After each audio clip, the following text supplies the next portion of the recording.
Welcome to Lit Vibes Only, where we lit the shit out of books we love and hate. I'm Kelsey, the unhinged, die-hard, romantic fantasy reader. And I'm Amanda, the insightful thrill seeker and historical fiction nerd. Welcome once again. Welcome. to Glad you're here. Another Lit It or Quit It episode. A particularly exciting Lit It or Quit It episode because this is a relatively new book. It didn't just come out, but it came out like, what, 2 months ago at this point? Yeah. March. So it's May. Yeah. So 2 months ago. So we're really excited. It's a very popular book. And Kelsey technically, quote unquote, forced me to read it, but I really wanted to read it. I was going to read it anyway. Yeah.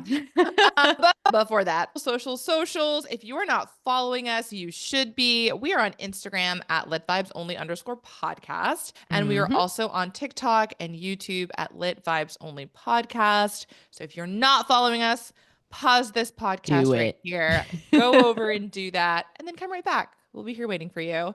And then if you haven't also taken a moment to rate and or review or both our podcast on either Apple Podcasts or Spotify, please do that. We would really appreciate it. I feel like we're starting to get like a little bit of momentum going, especially with TikTok and building our following there. Yes. And so we would love for all of those new folks who are out there listening to let us know what you think about what we're doing, and rating and reviewing is a great way to do that and spread the word about what we're up to over here at Lit Vibes. So thank you in advance for those ratings and reviews. But I think, Kelsey, your goal was you wanted us to hit 500 by your birthday on TikTok in terms of followers, and we far surpassed that at that point. At this totally did. So that's exciting. Yes, we're like creeping our way towards 700, which again, understand if you're like a TikTok influencer and you have thousands of followers, you're like, okay, whatever, 600 is not a big deal. But for us, starting from scratch, oh my gosh. You guys, we started this back in September and we still are like trying to figure things out. You know, we're not media specialists. And so we are absolutely just learning on the job and we're building the ship as it sails. Yeah. And so our latest videos that we have been doing, where we do more trend stuff and reviews, and where it's less of us too. I'm curious if people like only see Amanda's video or Kelsey's video and is like, oh yeah, I really like this reader's interest. And then they see a video of the other person and they're like, wait, what the fuck? I thought I was following a romantasy book or vice versa. And so I'm curious how people find us and how they stay and whether or not they know we're a podcast. And I'm wondering how we could better that, if people have advice or suggestions on that, if they've seen our social media. I mean, it does say that we're a podcast in our handle, which is helpful. And I think, I don't know if people do this. For me, when I go to a new TikTok account or new TikTok profile, I look at their pinned posts if they have them. That for me is like the starting point. It's like, hey, start here, click here first. So hopefully they're doing that, because our 2 pinned posts are about our podcast. Like, here's our upcoming episodes, and like, here's a little trailer for who we are. So I'm hoping folks are doing that. Well, so I think some people are, but I've been noticing every once in a while someone will like our podcast trailer, you know, on there, but it's not getting like a ton of views. So that's what makes me worried, is like, some people are doing that, but not all. And so we are a podcast. We'll see how it goes. I know. I'm wondering. Go ahead. If we should put it in the comments like every time. Check out our podcast. Maybe. I don't know. Maybe, but definitely spread the word. If you are listening to this podcast and you really enjoy it, word of mouth is a great way for us to get new followers. If you're enjoying it, if you enjoy our crazy little banter and our discussions, send your friends and colleagues, neighbors this way. Totally. We'd love to have them join, because we're having a great time. And again, our stuff on our socials, it's, you know, not always directly related to the podcast. So it's a lot of other fun content, just like fun bookish stuff. Us being silly. I posted some really silly ones this weekend. So just come hang out with us. Come have fun. We're enjoying it. We would love more folks to enjoy this venture with us. But with that said, Kelsey, what are you currently reading? I'm currently reading When the Moon Was Ours by Anna Marie McLemore. McLemore, I think is how you say it. How is it spelled? Can you hold it up? Mclemore. Micklemore? Mclemore. Macklemore? I don't think it's Macklemore. Because sometimes Maybe. people pronounce that Mick with, yeah, I don't know. Yeah, it could be. It's Macklemore. And I actually have book club today Yay! I love a over, good book like, club. we're reading this book together. I actually haven't finished it yet, though. I was in a mad dash to read Sunrise on the Reaping, which actually was shorter than I thought it Yeah. was. Yep. That's right. So it wasn't actually very long. But this book does not have an audiobook, which is how I am able to get through books more quickly. Um, And when my weeks are busy, so like I said to Amanda earlier before recording, like I was at interviews really late on Wednesday. It was my birthday on Monday, and my friend got married on Friday, like all these Busy week. big events. And so I didn't have a lot of sit down time for reading. Yeah. So I did start it last weekend though. And it was, yeah, it's a slower paced book than I usually pick up, but it's really beautiful writing and What? Do my ears literary, deceive like me? What is happening right now? Kelsey's talking about beautiful writing. it's definitely more of Amanda's vibe than my vibe. Is it like, is But it literary fiction? Is that the genre? Like, what's no, the genre? I actually don't know. I thought it Is it, was more fantasy, but oh, I think it's more like because okay, one of the characters is a curandera, oh, which is like a yeah, like a healer. healer, Yeah. right? So it feels more like mystical realism rather than like fantasy Oh, okay, because they're magical in like the realism. real world. Yeah, what did I say? Mystical realism. Oh, whatever. Magical realism. Same thing in my brain. Okay, going down the list. Okay, go ahead. But then there's also this character who has like roses growing out of her wrists and like it's interesting. Yeah. It does sound like magical realism. Yeah. It sounds like what is that book? Like Water for Chocolate. I don't Oh, know if you okay. I remember me haven't read that talking. one. No, but I talked about it on the Yeah. podcast. Mm, But yeah, it does sound a little bit like magical realism. Okay, yeah. that sounds fascinating. Yeah. I'd never heard of that book. Me neither. Yeah, one of the And great now, things about this club. this author has a ton of books, so it's not her only one. Like, Yeah, she's a pretty popular author, I guess. I'll have So yeah, to check her out. I think you would I like it. It sounds like my kind of book for Yeah. sure. Love beautiful writing. I feel like every single time we do these, and I think it's because I obviously do a fair amount of reading on the weekends, I've always just finished a book. Like Oh, literally yeah. last night, I finished the Reformatory by Tananarive Due, which I've been talking about on our socials. The genre is horror, but I didn't find it scary at all. It almost felt like a historical fiction novel with some magical realism because there are ghosts, or they're called haints Uh-huh. in this book because it's like in the South. Mm. But I didn't find it scary at all. I think the scary thing is the violence that happened in the book towards these boys. So it takes place at a reform school in Florida, a real reform school. It's Oh. based on the Dozier School for Boys that white and black boys were sent to basically as like juvenile detention, right? But it was horrible. Like kids were murdered, they were beaten, starved, like it was awful. Mm-hmm. And so she basically took that place and crafted this story around it. And so it very much Mm-hmm. ties into racism in the South and just the violence Got it. of the history of Florida in regards to slavery and racism. Yeah. And so it was Sounds intense. incredibly heartbreaking, very intense, very heavy, but so well written. And it was a book I'd been anticipating reading for a very long time. So I'm glad I finally Mhm. got to it. So I just finished that and I'm Was going it a to start. 5-star read for It was you? absolutely a 5-star read. I will be putting out a book review on it this week on our socials. So again, check out our socials. Although I guess at this point, when you listen to this podcast, it'll have been a while. But yeah, it was everything I was hoping for and more. It's based on the same school that The Nickel Boys by Colson Whitehead Ugh. is. Like that book. So it's the Yeah. same. They both wrote books about the same school because it's awful. It didn't shut down until like the 90s, I think, which is wild.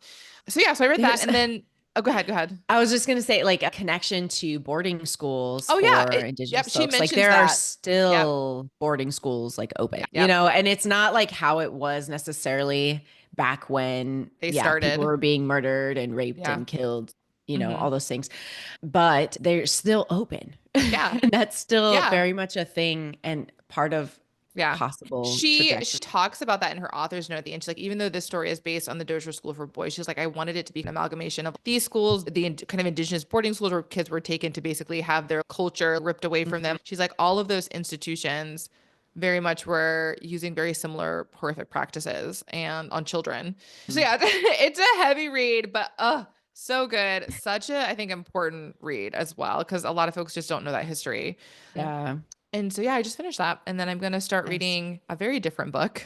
Maybe today if I have time. Blue Sisters by Coco Mellers. And it's about a group of sisters, very different. But it should be interesting. I enjoy books about sisterhood since I grew up in a house full of boys. But we'll see. We'll see if it's Because my you're like, cup of what is tea. that like? Yeah, what is that? I mean, I guess I wasn't a sorority in college, so I There guess you I got go. that. Yeah, yeah. And I have a fair amount of female friends now. But yeah, that's what I'm finished reading and what I'm going to read. But let's dive into it. So, Get Kelsey, it.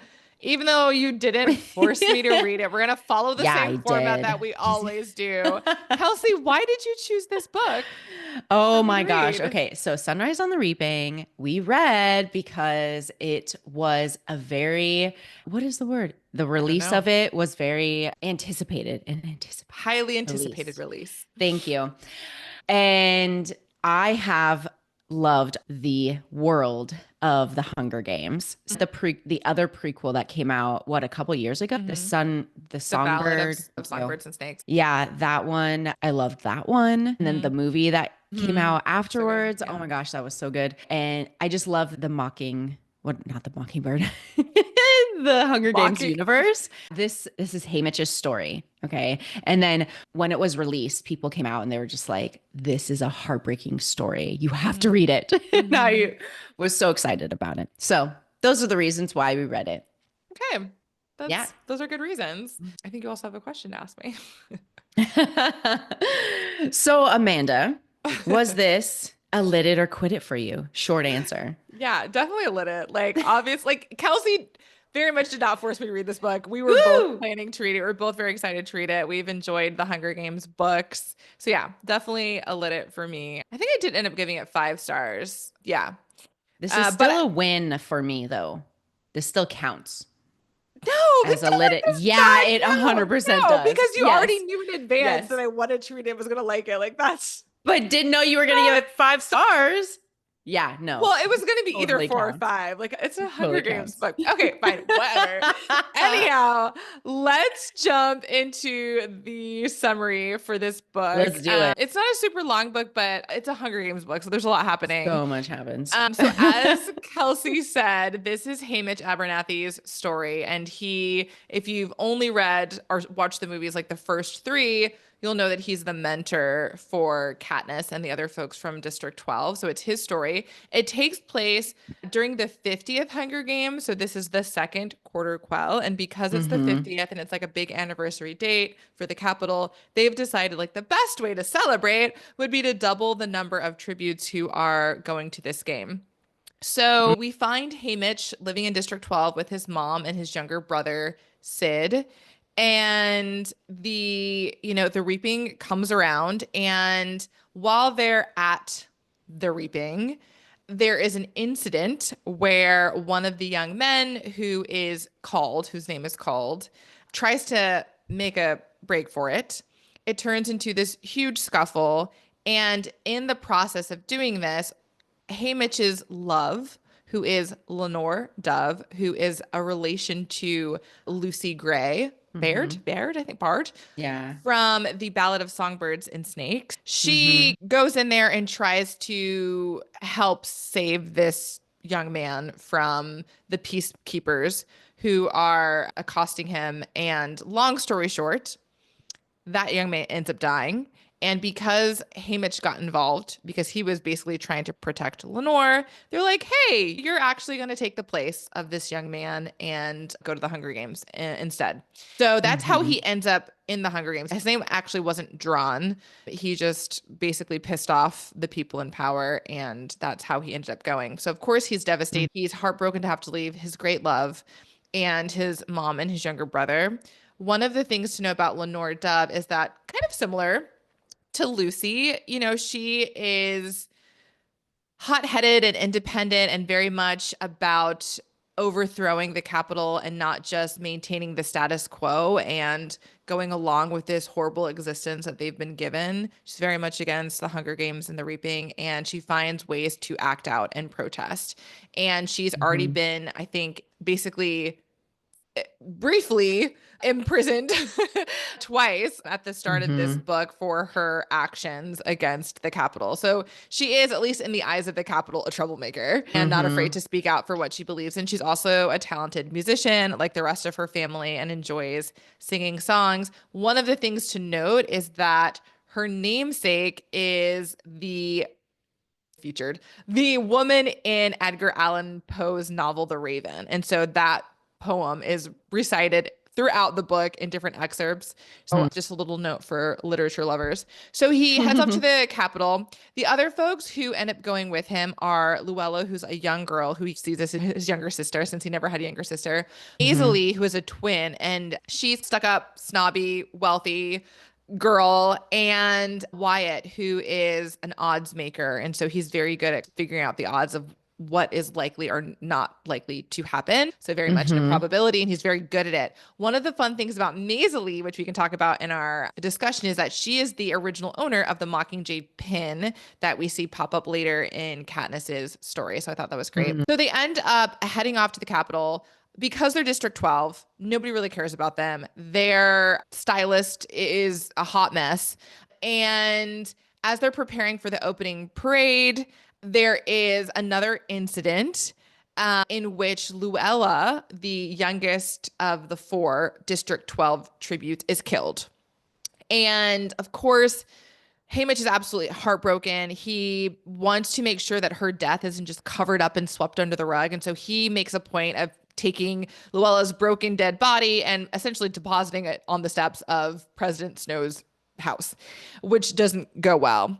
President Snow does not like that. And later on, Hamish is called to Plutarch. So Plutarch shows up in this book. Plutarch Heavensbee shows up to Plutarch Heavensbee's mansion. He's called there. And while there, President Snow shows up and basically has found this girl who is a doppelganger, a lookalike for Luella McCoy, and is like, this is the new Luella. And we're going to pretend that nothing ever happened and you need to go along with this. And she's like this poor girl who's basically been drugged to, play along with this whole charade. So, things are not going well with this stylist whose name I'm blanking on for whatever reason. I don't know if you remember, Kelsey. Magno?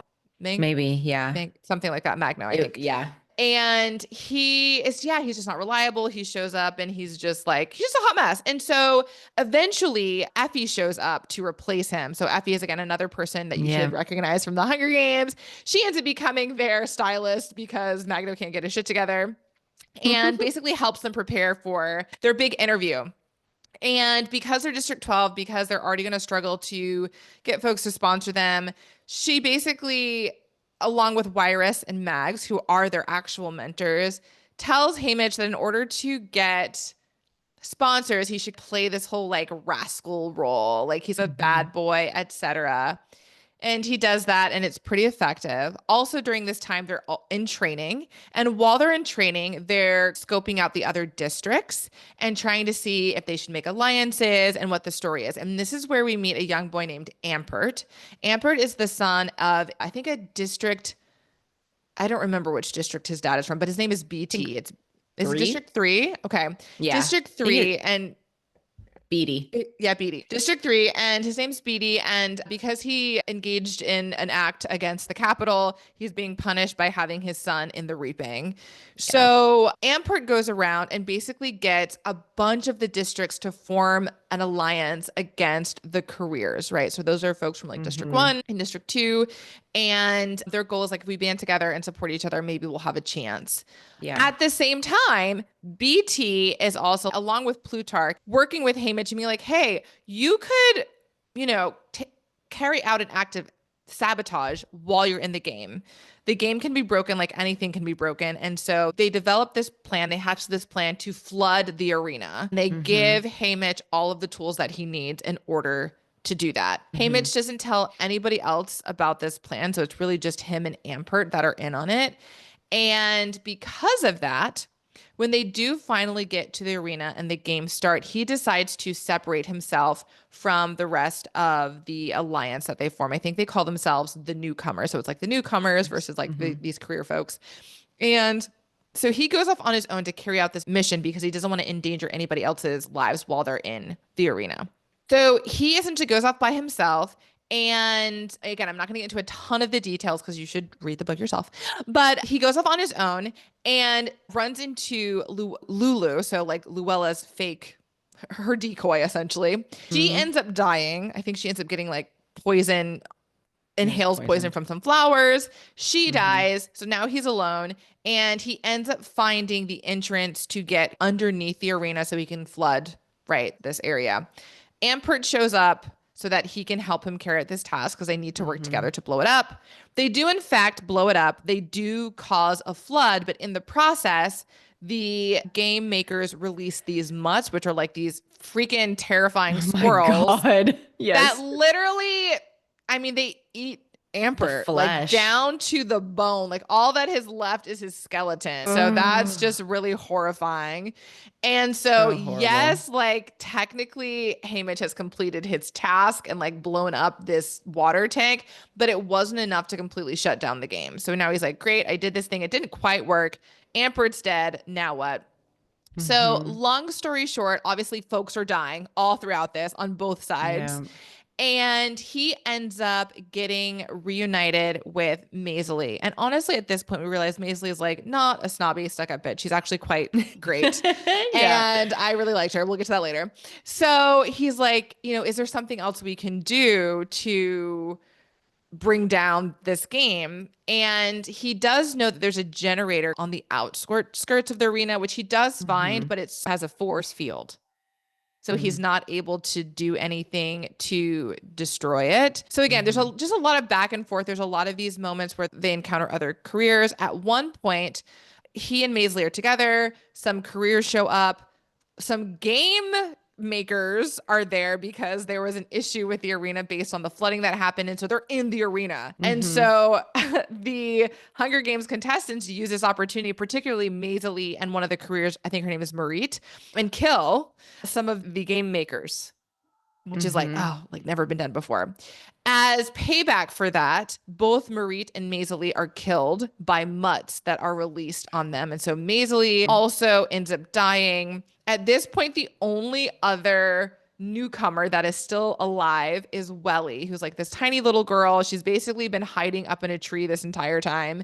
Hamish finds her. She's not in a good way. Long story short, while he's off collecting like firewood in order to feed the starving child, one of the other careers shows up, Silka, and beheads her. And so that's the end of that. He and Silka then like get into it, have this huge fight. They end up by the generators. Hamish knows there's a force field there. So if you throw something at the generator, it's going to bounce back at you off the force field. And I believe it's an axe that Silka ends up throwing. It ends up missing Hamish, goes down, hits the force field on the generator, comes back up, and I believe lodges in her head. I think so, yeah. She's done for. And all the while, Hamish has realized he's got a little bit of explosives left. So he also, at the same time, is setting off this huge explosion. And kind of the last thing he remembers is blacking out after all of this. He wakes up. Yeah, because he got injured. He got injured pretty badly from the explosion. Well, no, he had a... Oh, he got a cut. What's not a cut. Silka. Yeah, she like cut his guts open. I forgot. Yeah. Thank you. So between that and the explosion, everything else that happened to him, he's in a bad way. He basically is taken back to, I don't know, gamekeepers or the game makers like HQ. They basically keep him under lock and key as he heals. And go ahead. Also, another part is that he assumed that he was not going to make it. Like he was assuming that he was going to die, which is why he was doing these things and why in the end he's like, well, fuck it. I'm dying anyway.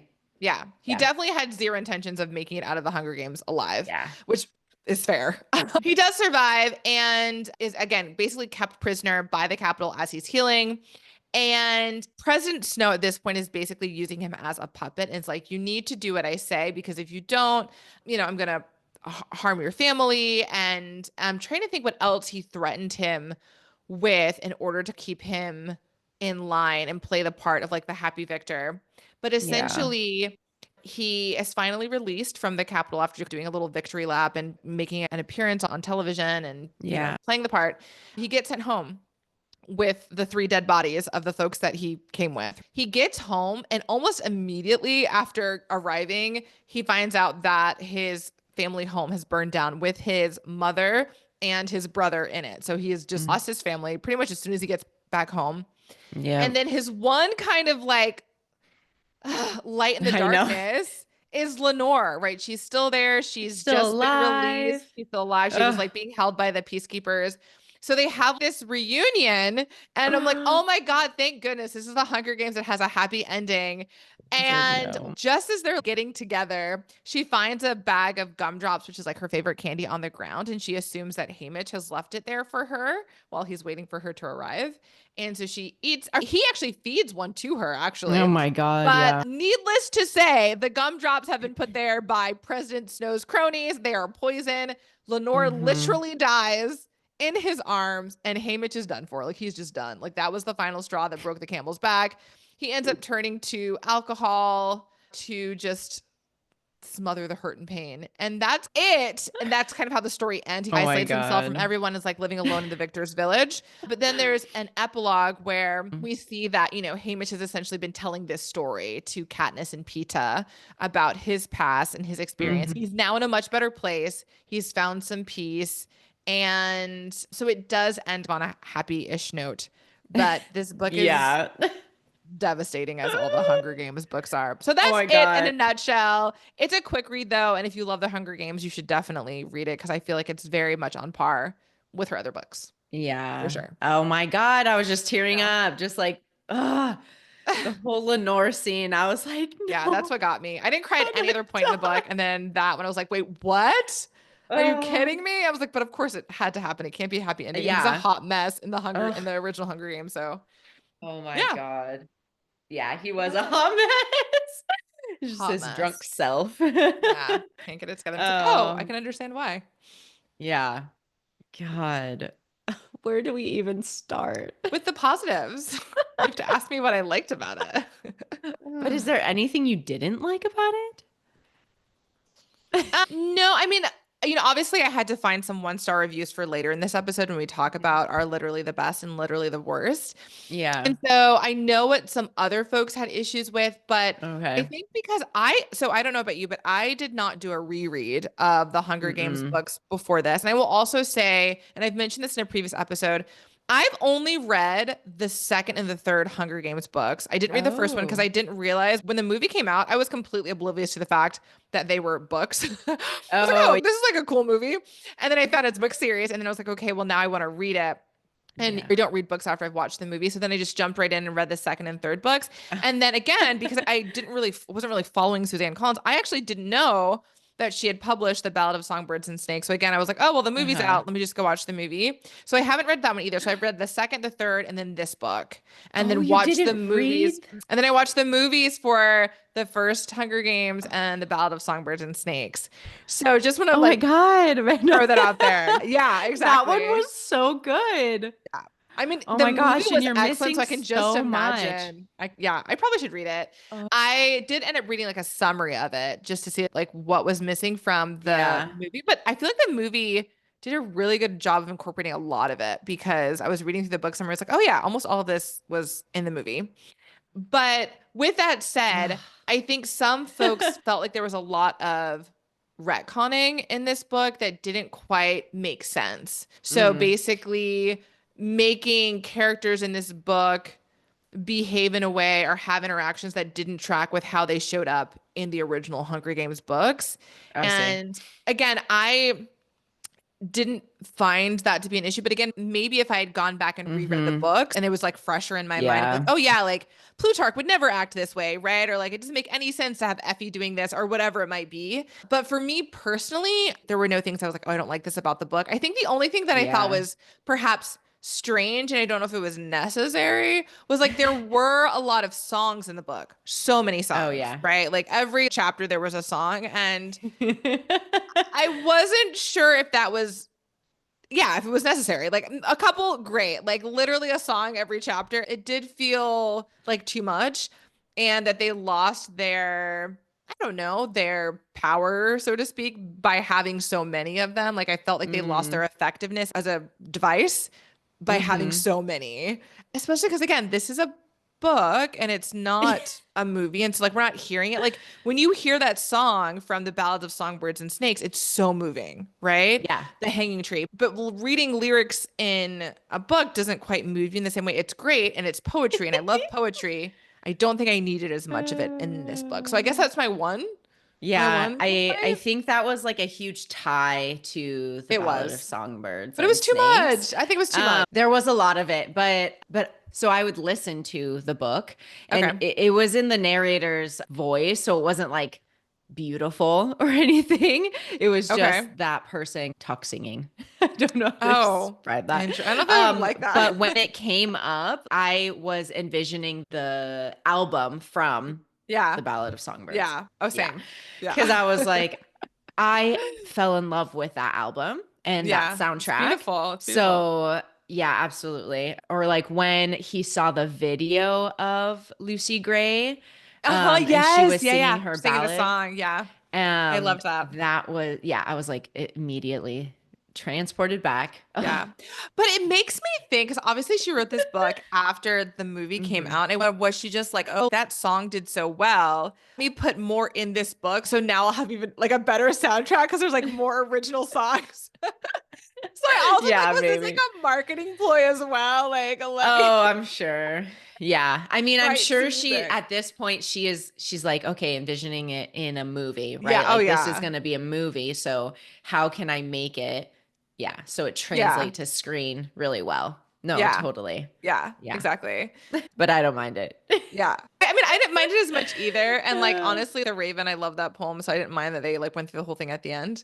I think it would have been helpful if it wasn't quite as much. I think it would have been more impactful. But with that said, it wasn't a bad thing per se. yeah. But yeah, that's really my only sort of complaint with the book. I think the other thing that I will say, which isn't a complaint either, but and we talked about this, is that when I told people on our socials we're reading Hmm. this book and was like putting out, some videos and things about it, everyone was like, Yeah. "Oh my God, you're gonna be so devastated. Your heart is gonna be ripped to shreds." Like Yes. the worst, most heartbreaking thing you've ever read. And so I went into that book like Well, bracing myself and with that expectation, yeah. and it wasn't that bad. Yeah. And someone said specifically, think of Rue's death and 10 times worse. I was like, Yeah. what? And Yeah. I didn't feel that. I didn't feel as connected to the characters that died. Mm, The yeah. only one that hit me was Lenore's death. That I was like, Yeah. oh my Yeah. That's the only one I God, cried at. for Yeah. Hamish. Yeah. Yeah. I I think was like, for me, it was more the horror of their deaths, like the Welly's horror is awful. decapitation, like the ways that they died are like, yeah, like literally Amber getting Yes. eaten by squirrels. Like that Oh, hit me, like the horror and the gore or did. what was it? The duck or the goose that like ran into, was it Maisley's throat Oh and yeah. killed Yeah. It was her? like Oh, like stabbing her with its yes. bill. Like, or its beak, I mean. Beak. Yeah. Like the deaths were definitely gruesome. And so I think if Yes, they people had been were. like, oh, the deaths were really Ugh. horrific, I'd been like, yeah, spot on. But yeah, I guess I didn't feel quite as connected to the characters. And, Yeah. obviously in the Hunger Games, you're sticking with characters for longer and building relationships with them for Hmm. longer, some of them.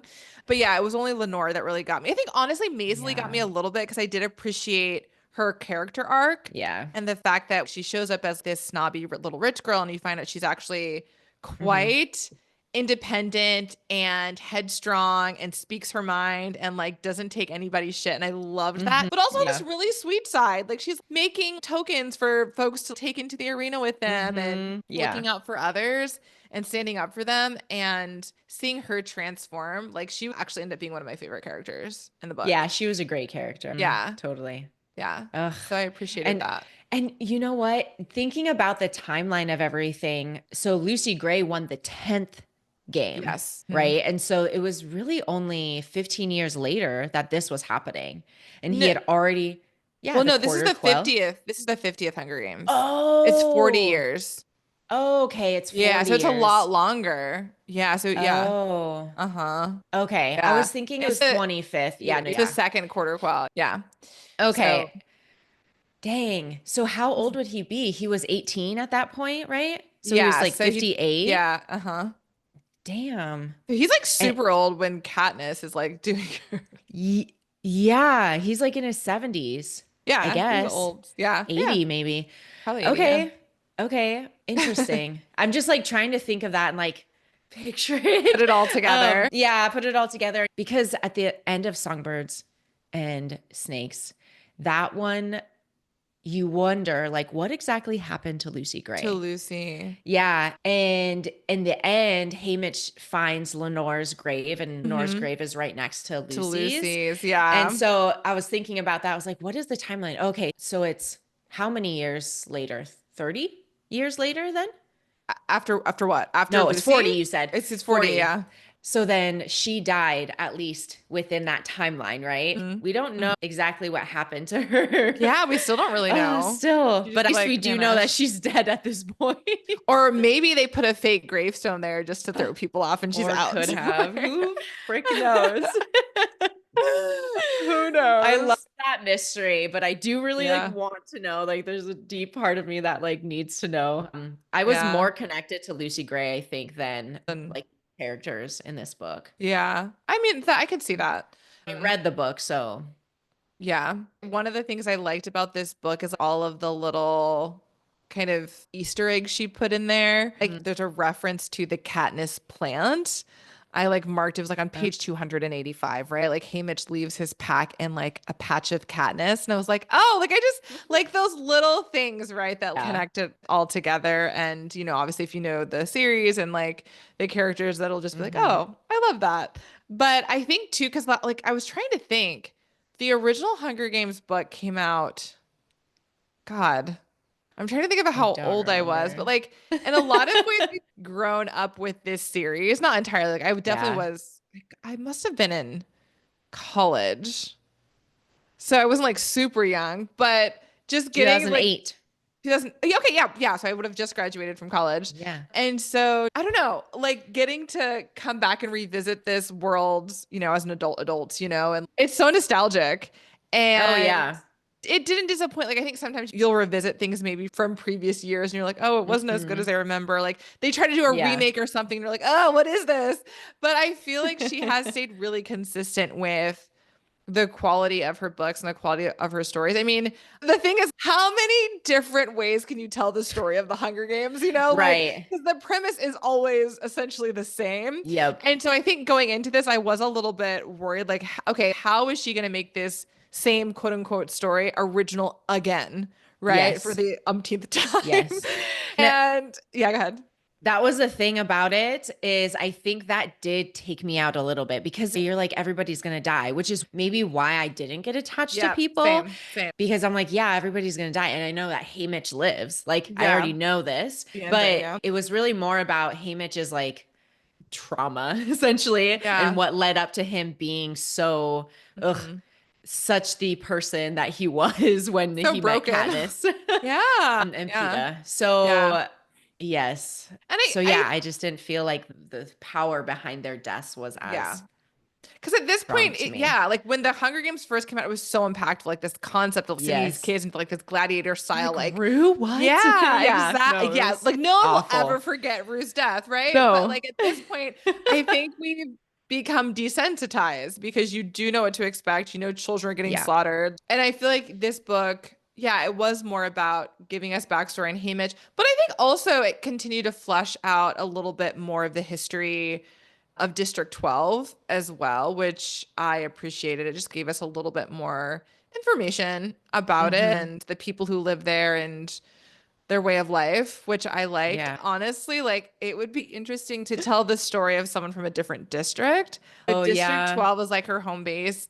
But if she is going to continue writing these books and expanding this world, I was like, okay, we got it. District 12. Like we know all about it. It's great. Yep. There are No 11 no other other. victors from there. Yeah, exactly. Because I think the other thing that came up for me is Luella, the one who dies. Her decoy, Lulu, is from District Oh yeah. 11, I think. Yes. And Uh-huh. you get some insights into what life is like in District 11. And I want to know more about this group of people too. It sounds like they have their own trials and tribulations and their own, again, like culture and way of life. And Yeah, I think like we've done District 12 a lot. We get it. Totally. If you are going to keep writing these books, Suzanne, it would be great. I would love it if, yeah, you expanded out into the other districts or write a book like a prequel to the Hunger Games. I don't like that's not a Oh thing, yeah, but we don't even know like like why how did this we end happened here? Like initially. how Yeah. did this whole Pan Am and the districts, like we know what's happened within that because in this book Mm-hmm. too, they make reference to life before this. And I'm like, Mm-hmm. yeah, tell us about that. Yeah. Write a killer prequel. Like I would be all over that because it wouldn't be based on the Hunger Yep. Games, but it is connected to that world. Right. And it's a brand new story where we're not just Mm-hmm. watching a bunch of children get slaughtered. Yeah. So I think that would be more compelling for me. God. Totally. And then just thinking about, well, a couple of things. I was just thinking about President Snow and his trajectory, thinking about all the people that we have seen so far in this series, Mhm. the extent of his torment and Mhm. reign. Oh my Mhm. God, on individual people, but then their Mhm. families and then Mhm. just the communities in total. Like it is Mhm. wild because Yeah. you think of Beatty, and we didn't know that when we saw him in the final Hunger Games, right? Mhm. We didn't know his story Mhm. at all, which was Mhm. really cool to see Yeah. part of. And then Mags was there. And then what is her name? Iris? Virus. Uh-huh. And how she won the Hunger Games. And then, yeah, it's just like, and each of those people have their own like torment Mhm. story. Like it's Yeah. awful. Well, Ugh. I know you have one more thing to say, Just- but since you brought that up, you know me and my quotes, and this is the only quote that I actually wrote down from the book, okay. and I just liked it so much because it ties directly into what you're saying. So I Okay. don't remember what page this is from, but quote, after the games comes the fallout from the games, spreading out like ripples in a Mhm. pond when you toss in a rock. Concentric circles of damage washing over the dead tributes' families, their friends, their neighbors, to the end of the district. Those in closest get hit the worst. White liquor and depression, broken families, and violence and suicide. We never really recover, just move on the best we can. And it's like, yeah, the focus obviously is on these kids and what's happening in the arena, but I think Mhm. taking the time to like look at the aftermath and how it's devastating and decimating these communities every single year and families Mhm. just being torn apart and relationships and like it's not just Yep. what's happening in the arena, it's all of the Mhm. ripples that are flowing out from that event Yeah. that and she does obviously touch on it in the books, but I'm glad she articulated it so clearly in that quote. Mhm. And I think continuing to find ways to build on that again in future books is really important. Like it's not just about the tributes. Like obviously they're the ones in the arena, they're the ones like kind of in the Mhm. spotlight, they're the ones getting killed, but it's so much more than that. The Yeah. fallout is so much more extensive than just those 24 or 48 kids. So I really God. like that quote. It's impactful. Ugh. I Oh just man. coming back to the squirrel incident. I'm just like, oh, It's I so just hated could you it so imagine much. though? Like, I It's mean, like a I don't want to piranha. imagine. Like Yeah, yeah, they were just like eating your flesh. piranhas. But like, Oh. what a horrific way to die. And I think the worst part is that he was alive still. Ampert was alive still when Hamish is like trying to beat these squirrels off of him, right? Like, could you imagine? Can you imagine being Mm-mm. alive while you're just literally getting oh, I can't. Ugh. Yeah. So Like, bad. what is for you, in your opinion? Goodness, I can't even get my words out. What has been like the most, not the saddest, but like the Yeah. most horrific death from the Hunger Games? For me, I honestly think it might be Ampert. Yeah. Like, I'm trying to think of one. I mean, there's a lot of really bad ones, Yeah, but because the other ones, like, there's a lot, people get electrocuted, they get stabbed. There are mutts in all of them, but like, yeah. even with what are they called? The jacker, what are they? Oh, You Jabberwockers? yes. Jabber. No, that's the things that you know what I'm talking about, like the wasp things that uh the Oh, whatever Jabberjays? people who are I don't know what you're no talking people who are listening, what we're talking about. about. I don't know Anyhow, anything. but some of them are less vicious than others, like in the way that they kill, Yeah. right? I mean, I think it was the squirrel one. Like Yeah, that was the worst. yeah, No, it has to be. Because even even like, yes, Welly got yeah. decapitated, which is horrific, but like decapitation is a thing. People have been decapitated time and time again, right? But like, Ugh. that's such a unique Yes. way to die. Like just literally getting Yes. eaten down to your It's bones by awful. squirrels, by I freaking was, squirrels, oh, like cute little I squirrels. love squirrels. Not They're my anymore. Now I'm favorite not gonna feel bad if animal. I hit one with my car. Oh my gosh, No, Amanda. literally I Um, have hit a squirrel with my car and it like wrecked me. I was like so oh my devastated. God. I always stop for I did little too, but animals. yeah, Oh my gosh. No, I wasn't saying you yeah. did it. Those things happen sometimes, Amanda. It's okay. I'm not giving you. Just a squirrel murderer out here plowing down It's forests. unsafe, Bo. I'm like, I I know. stop, but it's unsafe, but I can't Yeah. help myself. Like I if I see can't a little not stop. bunny, Yeah. squirrel, Yeah. whatever. If a bird is like not realizing, like I'm getting so close, I'm like, are you gonna move? What's happening? No, absolutely. The only other one that I can think of, there was also like snake deaths in the Yeah. But those again, that's like a snake forest. bite is like not But didn't, like yeah, I guess was it just a bite? I can't did remember. someone get swallowed by a snake? I don't think No one got no, like it no, wasn't. yeah. So Yeah. yeah. Yeah, I don't know. I think Yeah. it probably was. Ugh, I the think it worst was the death. worst one, which I guess makes Yeah. sense. She's got to We like should do a amp it up. ranking of the worst We should. deaths We in could the do that on our Hunger socials. We Games. definitely could. That would be a fun video. Well, not a fun, but an interesting video to Oh make. God. But yeah, Amber's at the top of my list. Listeners, if you Absolutely. have a more horrific death that we are not remembering, you're welcome Yeah, to like let us know in the please comments. do. But I think that topped it for me. I'm trying to think, is there Ah, anything else from the book that you wanted to make sure that we touched on? And I know like once we get to our reviews, that always brings up yeah, stuff like, oh, it we didn't talk always about does. this. But those were like the main things Ah, for me. Obviously, if we're looking at big thematic things, like obviously when you look at, especially in our country right now, the commentary that mhm. she's making Right. about government and people in power and propaganda. And I think the recurring theme, one thing we haven't talked about Mm, is there's this, and she says it several times in the book, where it's mhm. like there are more people in the districts than there are in the capital, right? Oh, And yes. how do you Uh-huh. get that many people to just go along with something so horrific Yes. for so long? And it's like, yeah, like why are they revolting and rebelling? And but then you also look at our current state of things Right. in our country, and there's so much going on. Things are Mhm. escalating, and it's like, and what are we doing? Right? How many of us are just like, yeah, well, it sucks, but this is the way things are. Let's Mhm. just, keep on keeping on and, maintaining the status quo. Yeah. So I But thought that was a pretty powerful yeah. commentary as well. Yeah. Yeah. There's definitely like you have to have a certain amount of fear in order to continue that balance, create Hmm. a certain amount of fear. And I Yeah. think And the populace. both Yeah. in like what we're experiencing right now and Hmm. what is like commented in the Hunger Games, like I Hmm. think that is definitely something that is a through line. It's more brutal in the Hunger Games where it's Yeah. a direct, killing and like publicized and all those things. But yeah, I think that a lot of backwards happenings in our Hmm. government aren't always like broadcasted, right? But like Yeah. still happening. And so I think that also is a part that plays in the current dynamics is that we don't always know Yeah. everything that's happening.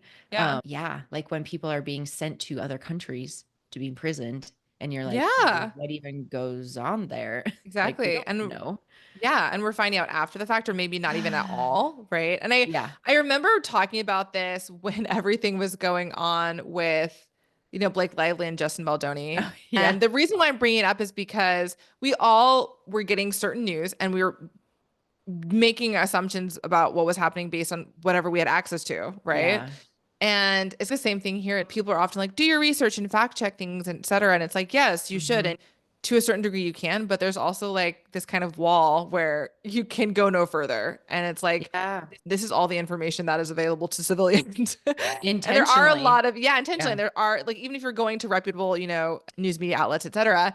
And so at some point, there are things that are happening behind the scenes and like under the table and behind closed doors that we don't Mhm. know and can't address and Mhm. can't work against. So, yeah, I think this book is very timely in that sense as well. Totally. It's a very obvious thing. Like she's certainly not hiding it. Yeah. Oh no.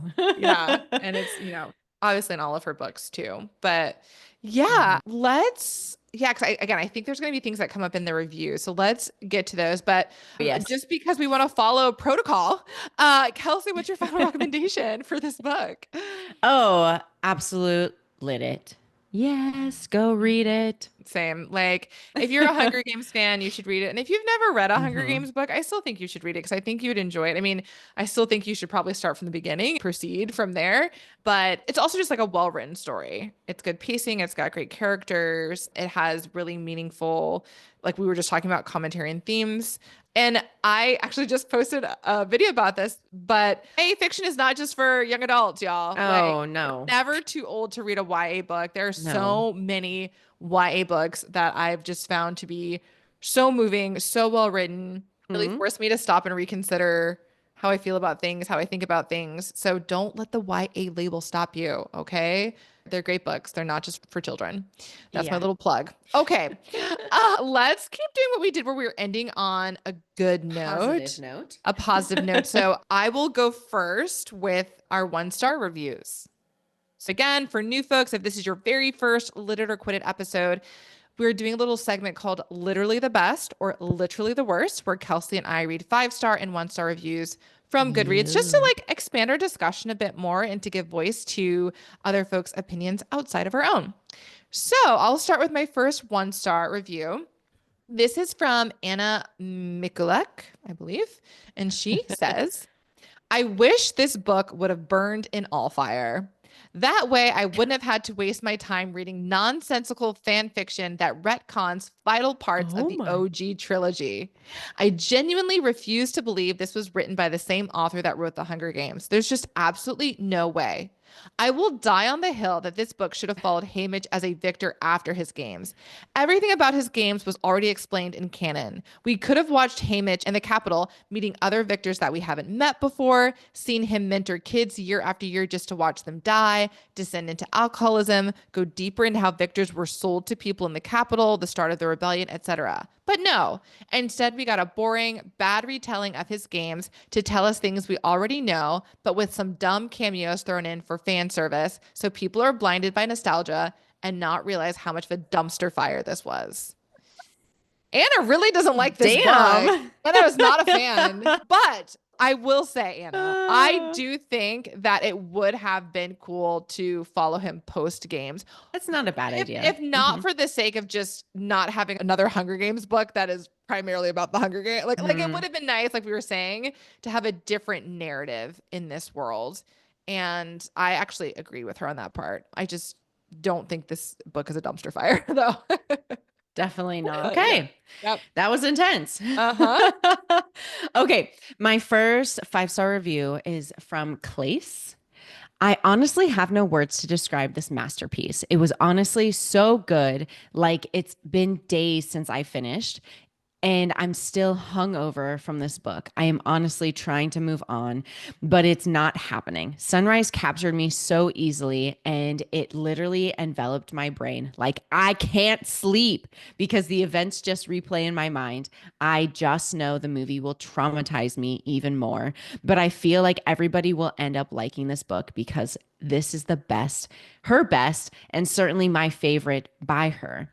But the people who have read the original trilogy and have met Hamish and the ones who love Hamish would absolutely devour this book because we desperately needed this story to fill some gaps left for his character in the original trilogy, and the satisfaction that I got when I read and understood. This book, in one word, would be heartbreaking, but there is so much more that this story covers. And I love how so many of the events in this book reflect real world problems. Yeah, so true. I was, as you were Yeah. reading that, I was like, oh, that's right. This is going to be made into a movie, and that means we're going to have to watch Amber's Oh, death. God, I know. I was Unless just they thinking change that it, same unless they thing. change it to something more like I PG. I doubt don't that they know. would, I don't right? think they would, Yeah, but no. I yeah. was like, she was probably thinking about it. Like, how would they do this? How could they do Oh, God, that's it's gonna be gonna be so awful. horrific. God. But I'm so Ugh, excited. We'll definitely have to go in the November when it comes beheading. out. Oh my I God. know. Oh, I know. Yeah. Ugh, Oh. everything's gonna It's be gonna so I bad. feel like it's gonna give like Game of Thrones vibes. It's gonna be so gory. It's gonna be bad. It's gonna be bad. Like Silka with an axe in her skull. Like, good Lord. Okay. So my next one Yeah. is literally 6 words. Well, five Okay, it's words mine. and like exclamation. So this 1-star review is from Bex. Stop with the poems already. That's it. Okay, we get it a little. We get it a little. It was a bit much. You're not wrong.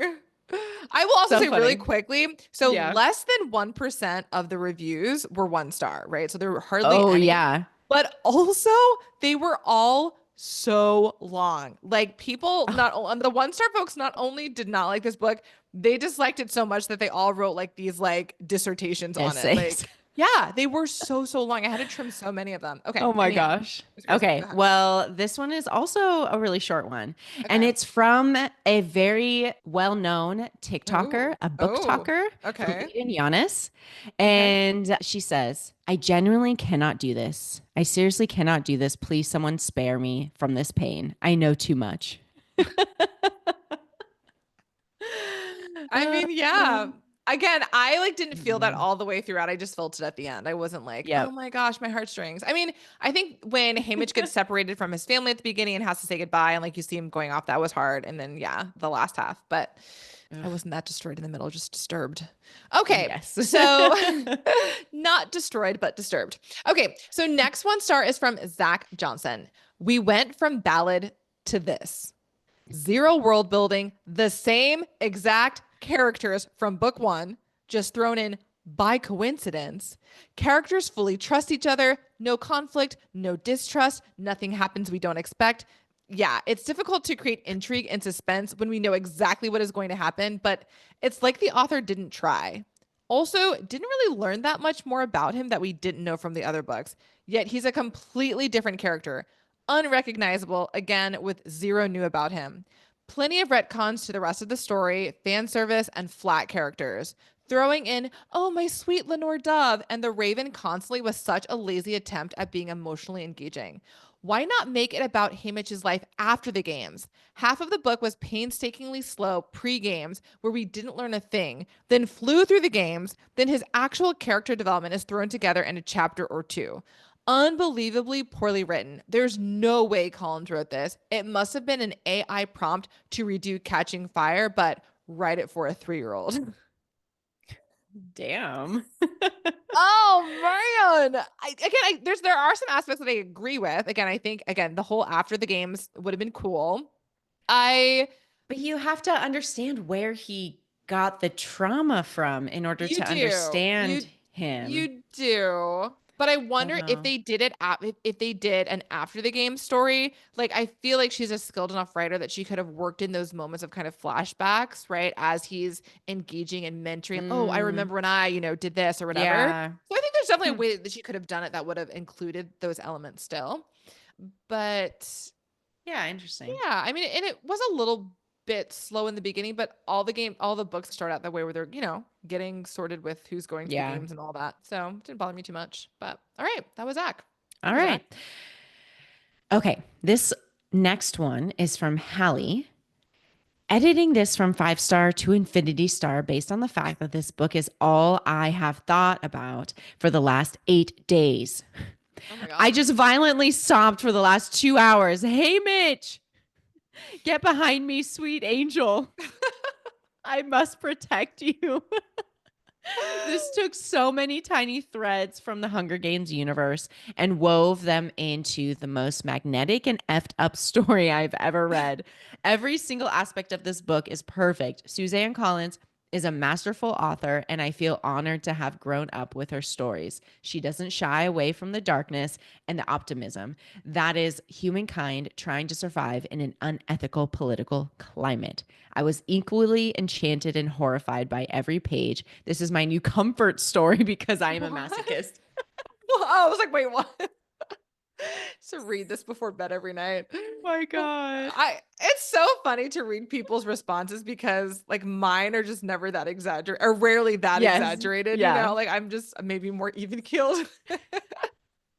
But it's very entertaining to other people. It is What did you entertaining. say? Get behind me, my sweet angel. Yes. That was perfect. Thank you, Oh, Hallie. That made me Hamish. laugh. That made me laugh.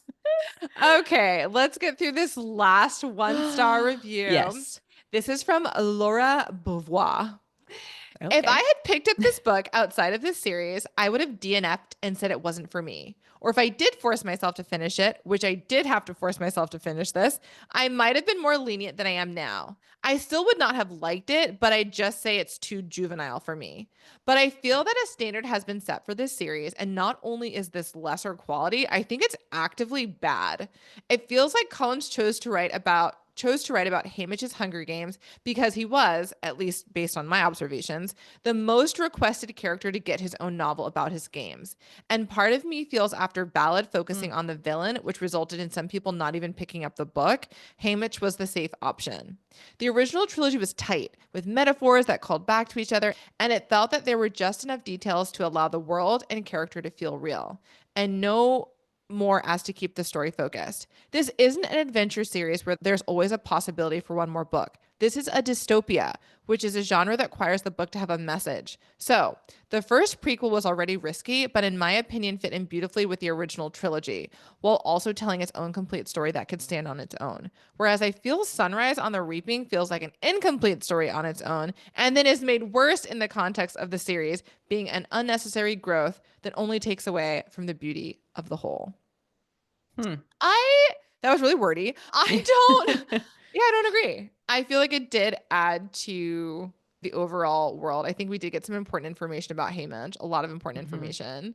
But yeah, I don't know. I don't completely agree with that. I mean, I guess this is definitely a series that didn't necessarily need more books. Like I feel like the Hunger Games Sure. trilogy Mhm. was very well done, very complete in and of itself.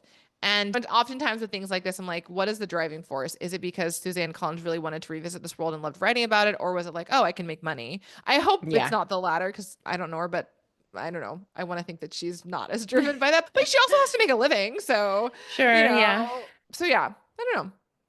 I didn't It know makes that people didn't pick up Songbird Oh, because yeah, that surprised me. of the villain. Yeah, Huh. I hadn't heard that. I don't know where she Mm-mm. got that, but yeah. Interesting. Okay. Mhm. Well, thank you. My last review is from Kevin, Irish reader.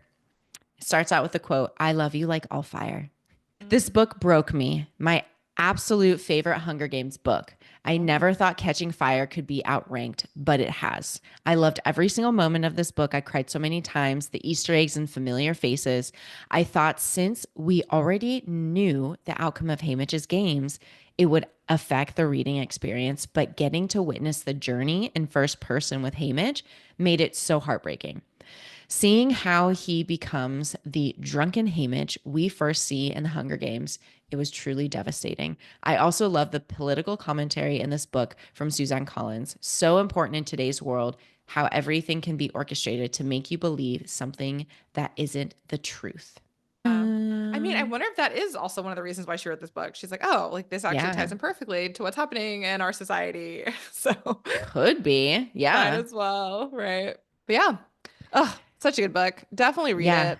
There's a reason why less than 1% of the reviews are 1 star. Yeah. And Like, what is the count for it, the like in rating in Goodreads?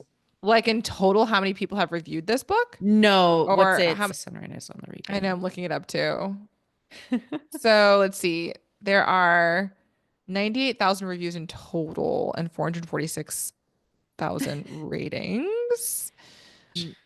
But it But has a you know what? 4.6 It's a rating. 4.6. Yeah. Yeah. Oh my gosh. I But how don't many of them are one-star reviews? So few. 553. That is wild. You said less than 10%, right? Less than 1%.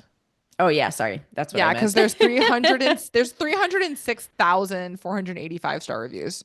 And Yeah. then like and then like 111,000 4-star reviews. So yeah. So insane. Yeah. So clearly this is a well-loved book. And again, I do think part of it is like, yeah, she's very much tapping into our nostalgia for this series. And getting folks who've read the originals and love it and love the movie. But there's nothing wrong with that, I don't think there's anything wrong with that. I'm okay with that. Okay. Well, Kelsey, do you want to go over socials one more time? Let's do it. So please come find us on Instagram or TikTok. On Instagram, you'll find us at litvibesonly_podcast. And on TikTok, it's litvibesonly podcast. And you can also see our full-length episodes on YouTube at Lit Vibes Only Podcast. We forget to mention that sometimes.